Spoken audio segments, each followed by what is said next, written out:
Buck Sexton is our national security advisor, and he has been up all night, as well as everybody else at The Blaze, covering this for us and looking into everything. We bring him on now. Buck, how are you? Fine. Thanks for having me on, Glenn. Good. Can you tell me the things that you think we should be looking for, the things that we might be missing here? A couple things. One is this suspect that's still at large. To me, I'd be very concerned about the possibility of him detonating an S-vest if he gets cornered, a suicide vest. S-vest is the terminology we used in Iraq and Afghanistan for this. It was commonplace among jihadists there, the truly dedicated jihadists, the ones who we knew there was no reasoning with, not that there's reasoning with any of them, but the ones who were going down no matter what happened, did not want to be captured. They would wear these things. So very concerned about that. People are talking about booby traps. I don't think this guy wants to be taken alive. So I don't think we're going to have to be concerned with a public debate over whether there's a military tribunal or a federal criminal trial for these guys, or at least for this guy. I don't think that's going to happen. I think we're looking at the end here imminently. They're saying that he's a Chechnyan. If people don't remember Beslan, explain a little bit who the Chechnyans are. Chechnyans are a separatist, a majority Muslim, about a 95% Muslim separatist state. And when the Soviet Union broke up in 1991, there was trouble essentially right away. The Chechens wanted their own country. This is a region, it's really right along the Caucasus Mountains, very close to Georgia, Azerbaijan, Armenia. Just north of that, you have Chechnya, which has been a place, to say that it's sort of a giant camp for jihad would not be much of an overstatement. It has been a place that has sent jihadist fighters to Afghanistan. It has sent fighters into the Balkans. I mean, this has been a breeding ground and feeding ground for the jihad going back quite a ways. And Glenn, you mentioned Beslan, two of the worst mass terrorist casualty attacks outside of the U.S. that we can think of in the sort of jihad era, if you will, the modern jihad era. One is Beslan, in which they killed over 200 school children. They machine gunned them. They let bombs. They set off bombs. They just decided to just go for it, and they killed hundreds of young school children. So we know they're capable of literally anything, any depravity these guys are willing to do. And then the Moscow theater siege, in which the Russian authorities actually used gas to knock them out, but there were many casualties because of the gas that was used by the Russians. These make the Saudi terrorists look like nice guys. Well, the difference is, the Chechens have been fighting against the Russian FSB, and they've been fighting against sort of the old, Soviet military apparatus, if you will. So they're hardened, they're trained, they're not messing around. This isn't a bunch of rich, spoiled kids from the Gulf area, Gulf Arabs, who want to pretend it's playing jihad. For these guys, it's a real way of life, and there's also real military training that goes into a lot of what they do because they're up against an enemy. I mean, the FSB, which is sort of the new version of the KGB in Russia, they're not playing games either. So these guys are as tough as it gets when you're talking about jihadists. We're hearing about two different stories. One is that these guys were here for about a year. The second is that they came here when they were 5 years old. One way or another, do these guys appear to have no training? I mean, what they've pulled off, is this all stuff they could have pulled off just from learning it on the internet and just being two brothers who were like, hey, let's go cause some havoc? I mean, to evade police for as long as they have and to do as much destruction as they have, this is pretty significant. It's very tough to tell. I mean, I would agree with you. My instinct is to say that there's something else at work here in terms of their capabilities. It's worth pointing out that Faisal Shahzad, the 2010 Times Square bomber, a case that I worked, he had some training, not very much. If he had had more training, he might have actually gotten that bomb to set off, and he would have killed hundreds of people in Times Square. We got very lucky that day. Of course, we did not get lucky this week. These guys managed to pull off a catastrophic attack.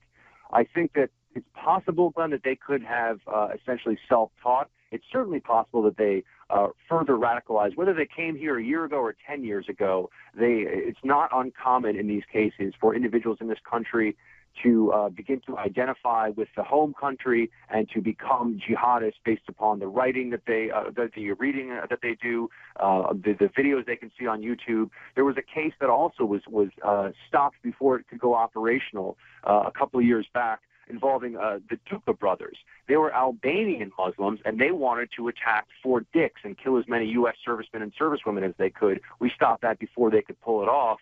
But having these sort of these regions outside of the Middle East produce jihadists is by no means an anomaly. I mean, this can happen.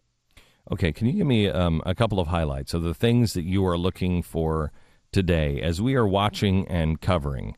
Can you give us some things that you are looking for or information you are looking for that would be real helpful, not just to give us a piece of understanding? I mean, I heard somebody today say on the air, well, we hope we get this second one alive because we want to know why. Well, we know why.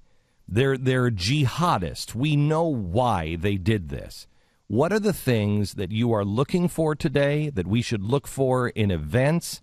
Or what should we be aware of as this continues to unfold that would be useful? Well, Glenn, quite honestly, I think that certainly the second Tsarnaev brother here, Dzhokhar, I don't think that, like I said, I think that he is going to go down shooting or exploding, if you will. So there's not going to be a whole lot of tactical. I mean, I think that's imminent. It's going to happen very soon. There's not going to be a whole lot of sort of tactical response that we have to worry about at that point. What we do have to worry about then is who knew about this? Who may have helped them? Who was in contact with them? We're going to look through their emails. We're going to look through their text messages. We're going to find out very quickly, were they in touch with what we would call a spiritual sanctioner, somebody who gave them the sense that this jihad was in fact sanctioned from above? Or were they just radicalized on their own? Are they also sort of a compilation? Were they jihadists who also had sort of a strange nihilist streak attached to it that was just they were vicious and sadistic? And I would also say that as you hear analysts talking about this, it's important, Glenn, and this is, I think it's important because these issues will come up again. People should recognize who was saying what in the hours after this. Who said, you know, I think these are foreign-inspired or foreign-connected jihadists trying to harm America, and who said, oh, these must be people that are afraid that Obama wants to take away their guns. I don't think that we should allow the networks that did a horrific job covering this and a very sort of politically correct job covering this to get away with what we see now. This is a public safety issue. I mean, this is as much a public safety issue, now as it was hours ago, because we still have these guys running around, or at least one guy running around trying to kill people. And for the news media to give anything but the unvarnished truth when there are lives at stake, I think speaks to their lack of credibility. And I think a lot of the analysts that went on TV talking about this were much more worried about who was, shall we say, signing their contract and who are they making happy in the executive offices than giving the American people truth on this issue. How much are you aware, and I'm going to speak somewhat cryptically here, but how much are you aware of our suspect, number one, the one that we spoke about yesterday that was going to be flown out? Are you in on the intimate details of that story that we are following? Have you been briefed on that? The intimate details? Yeah, I'm read into that program. Of course, the first thing that came to mind was the fact that right after 9/11, when you would think that no connection of any kind, no phone call from anyone outside the United States or inside the United States for that matter, would let anybody who had anything to do with that go outside the country. And as we know, members of the Saudi royal family were whisked away in a private plane, no questions asked, right after 9/11.